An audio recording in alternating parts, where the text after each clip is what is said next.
আজকের থেকে আমি মার পূজা দেওয়া শুরু করেছি। তো 1 মাস ধরে আমি পুজো দেইনি, তো আমাদের অসুস্থ ছিল এর জন্য দিতে পারিনি পুজো। তো মার গায়ের থেকে আজকে চাদরটা সরিয়ে দিয়েছি। মারও তো গরম লাগে না, যেহেতু আমাদেরও গরম লাগে, মারও তো গরম লাগে। তো আজকে মার গায়ের থেকে আমি চাদরটা পঞ্চুটা সরিয়ে দিয়েছি। তো মাকে আজকে সুন্দর করে পুজো দিয়েছি।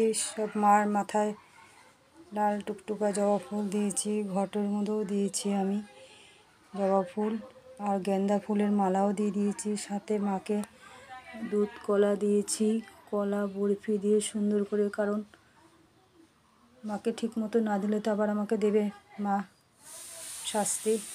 এই জন্য আমি বহুত ভয় পাই মাকে ভয় পাই যেরকম, মাকে আমি ভালোবাসি সেরকম। সুন্দর করে মাকে পুজো দিলাম।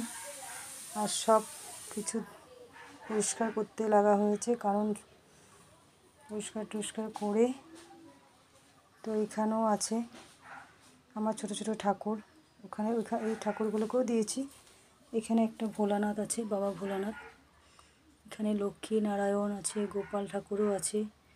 তো সবাইকেই দিয়েছি আমি পরিষ্কার করে।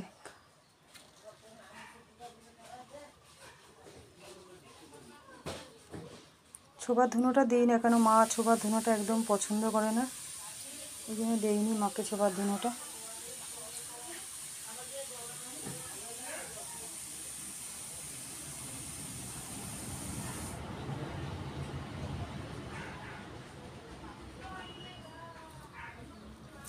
আর এদিকে বাইরে আজকে এই গাছগুলোতে অনেক দিন ধরে আমার জল দেওয়া হয়েছিল না, আজকে সব গাছগুলোতে জল দিয়েছি আমি আজকে।